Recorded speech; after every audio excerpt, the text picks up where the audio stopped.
Nah, di sini untuk mixing rasionya yaitu 2:1 banding 0,5. Tuh ya, dia udah kering sentuh apa belum? Oke, dia masih agak sedikit basah.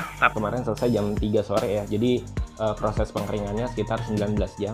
Itu kita bisa lihat setelah proses pengeringan. Kalau misalkan dia dropnya terlalu parah, kayaknya itu nggak oke deh.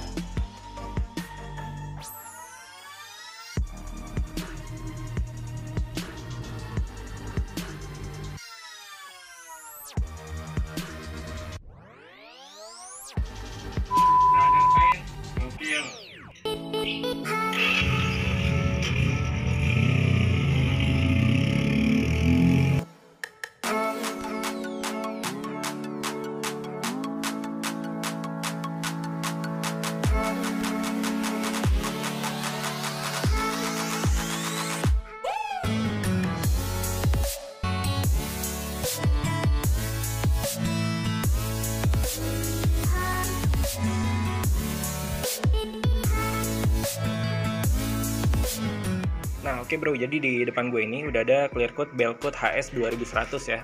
Nah, jadi Clearcoat Belcoat HS 2100 ini nantinya akan kita aplikasikan di project Vespa yang lagi kita garap sekarang ini. Jadi untuk Clearcoat Belcoat HS 2100 ini adalah seri tertinggi dari semua tipe yang ada di Belcoat ya. Di antaranya itu ada 4100, 8200, Belcoat 3000 sama 6300. Nah, jadi kalau untuk yang di bawahnya yang udah pernah gue coba seri 6300 sama 8200 sama satu lagi yang seri 3000.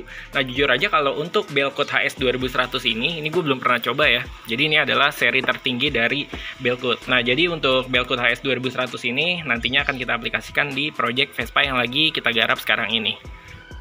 Jadi langsung aja kita buka. Oke, jadi di sini ada Clearcoat-nya atau furnace-nya 1 liter ya. Ini untuk hardener-nya 0,5. Jadi untuk rasio perbandingannya adalah 2:1. Oke deh, sama-sama langsung aja kita lihat untuk TDS-nya. Ini untuk mixing rasionya yaitu 2:1 banding 0,5.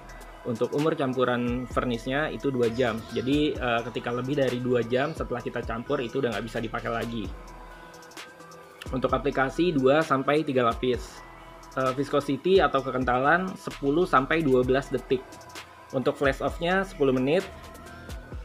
Kering sentuh 95 menit, polishing time atau waktu untuk pemolesan itu 12 jam. Jadi setelah kita aplikasikan, kalau teman-teman mau poles, itu 12 jam udah bisa dipoles.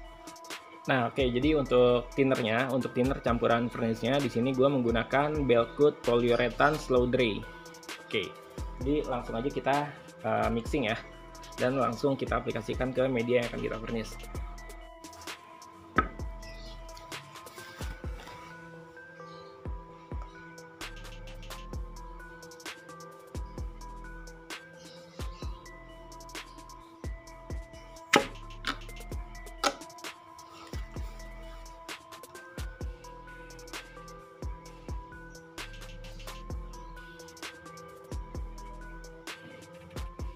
Nah, oke bro, di sini kita pakai gelas takar kolat ya dengan rasio perbandingan 2:1 karena furnace-nya rasio perbandingannya 2:1, jadi kita ambil di angka 4 untuk furnace-nya dan di angka 4 untuk hardener-nya. Nah, jadi biar pencampurannya sempurna sebelum dicampur thinner atau ditambahkan thinner, itu yang baik itu antara furnace dan hardener itu diaduk dulu secara merata. Setelah merata baru kita bisa masukkan thinner.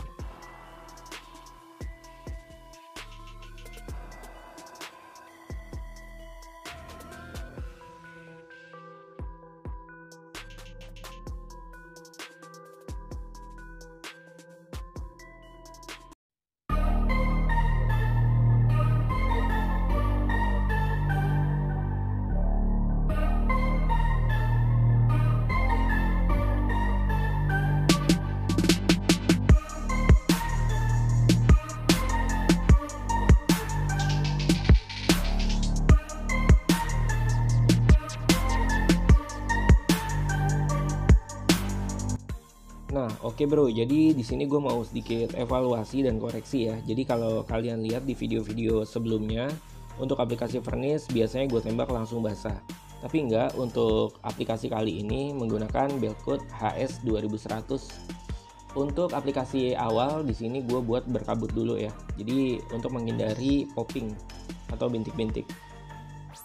Nah, sebenarnya untuk aplikasi Furnish yang dianjurkan, ada beberapa tipe Furnish yang dianjurkan untuk aplikasi awal itu dibuat berkabut dulu atau tipis dulu.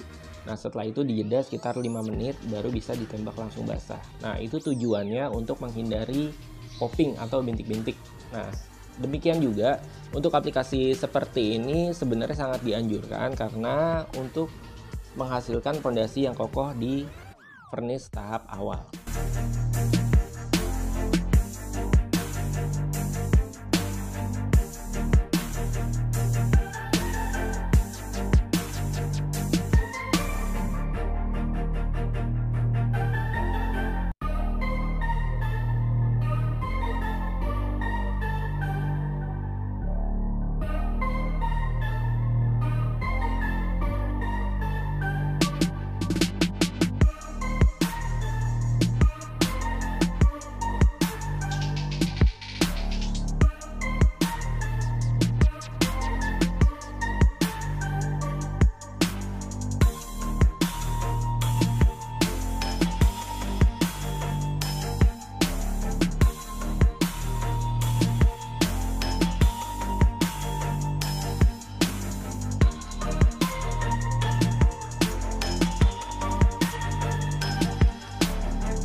Nah, oke bro, jadi sekarang kita udah mulai masuk proses Furnish tahap akhir.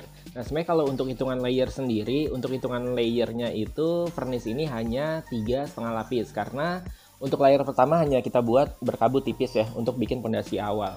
Nah, untuk Furnish tahap akhir ini, antara jeda sebelumnya, itu gua kasih jeda 15 menit. Kenapa demikian?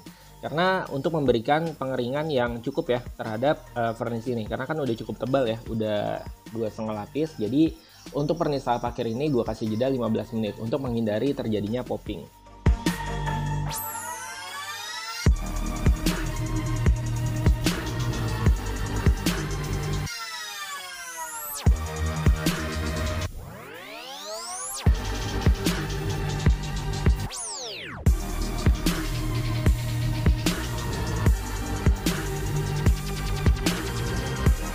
Nah, oke bro, jadi untuk pengaplikasian Furnish-nya udah selesai. Untuk body Vespa ini, nah jadi ketika habis gue semprot berkabut itu gue jeda 5 menit, langsung gue semprot basah. Kesan pertama gue menggunakan Belcoat 2100 ini menurut gue cukup oke ya. Jadi ketika tadi gue semprot langsung basah, setelah berkabut itu dia bisa langsung nutup, langsung flat. Jadi si vernisnya itu bisa langsung rata. Karena ada beberapa vernis ketika kita semprot di media itu dia bener-bener ngulit jeruk, sulit ratanya. Tapi untuk Belcoat 2100 ini menurut gue hasilnya cukup oke. Dia bisa langsung flat. Tadi itu gue kelar vernis itu jam 3 ya. Sekarang jam setengah 4. Gue mau pegang sedikit di sini. Apakah udah kering sentuh atau belum? Udah agak kering sih. Tapi kalau kita lihat di TDS untuk kering sentuhnya itu sekitar 95 menit. Nah oke, jadi sekarang jam 4. Tadi kita selesai vernis itu jam 3, berarti jedanya udah 1 jam. Sekarang kita cek dulu ya, dia udah kering sentuh apa belum. Oke, dia masih agak sedikit basah, tapi agak sedikit kering juga sih. Nah oke, dia masih agak sedikit basah, tapi kalau misalkan ada debu nempel, ini udah aman lah ya. Dia nggak akan nempel masuk ke dalam ke vernisnya. Jadi biar fair karena ini masih agak basah, jadi kita lihat ya besok setelah kering 1 hari itu kayak gimana hasilnya. Apakah wet looknya drop atau nggak drop sama sekali. Tapi kalau nggak drop sama sekali ya nggak mungkin lah. Pasti dia ada sedikit dropnya. Oke, jadi kita lihat besok ya. Nah oke nih, jadi sekarang udah hari kedua setelah kita aplikasi vernis kemarin ya. Jadi kemarin aplikasi vernis itu selesai jam 3, kita aplikasikan sebanyak 3 layer. Nah, sekarang udah jam 10, kemarin selesai jam 3 sore ya. Jadi proses pengeringannya sekitar 19 jam. Kita bisa lihat, kita review bareng-bareng di sini. Untuk hasilnya, untuk hasil wet looknya menurut gue cukup oke ya. Emang agak sedikit drop, tapi untuk dropnya pun minim, nggak terlalu banyak. Kita bisa lihat di sini refleksinya. Biasanya kalau penilaian gue pribadi untuk vernis yang sesuai sama gue atau enggak, itu kita bisa lihat setelah proses pengeringan. Kalau misalkan dia dropnya terlalu parah, kayaknya itu nggak oke deh. Nah ini kita bisa lihat di sini untuk hasil wet looknya, dropnya itu cukup minim ya, karena kita bisa lihat di sini untuk refleksinya cukup jelas ya. Biasanya yang dropnya parah itu untuk refleksi pantulan benda di sekitar itu burem. Kalian bisa lihat di sini ini cukup jelas ya. Apalagi ini warna putih ya. Jadi kalau warna putih itu sendiri biasanya mau kita bikin se-wet look apapun emang kurang begitu kelihatan, kecuali di warna-warna gelap kayak warna hitam, biru dongker, dan warna-warna gelap lainnya. Itu pasti hasil wet looknya akan jauh lebih kelihatan jelas dibanding warna putih kayak gini. Oke, jadi menurut gue udah cukup oke ya. Oke, sekarang kita coba kita tekan pakai kuku. Oke, jadi kalau ditekan pakai kuku masih nyetak ya.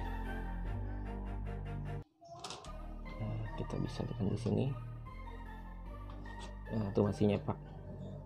Nah, oke. Jadi jujur aja, untuk Belcoat HS 2100 ini gue bener-bener baru coba ya. Jadi yang seri-seri sebelumnya yang udah pernah gue coba 6300, diantaranya Belcoat 3000 dan 8200. Nah, jadi beberapa waktu lalu gue sempat sharing sama beberapa teman, diantaranya ada Mas Anong sama Home Garage dari Bandung yang udah sering pakai Belcoat HS 2100 ini. Menurut mereka hasilnya cukup oke ya. Jadi kalau sepengalaman mereka untuk keras ditekan kukunya itu baru bisa benar-benar keras sekitar 1 minggu. Tapi ketika dia udah kering maksimal dan dia bisa keras banget hasilnya. Nah oke, jadi cukup sekian ya untuk konten dan review gue kali ini. Kalau misalkan ada kesalahan atau kekurangan mohon dikoreksi. Di channel ini kita belajar sama-sama, kita bisa sharing bareng-bareng seputar dunia pengecatan. Oke, thanks buat kalian yang udah simak video ini dari awal sampai akhir. Thanks for watching. Assalamualaikum warahmatullahi wabarakatuh.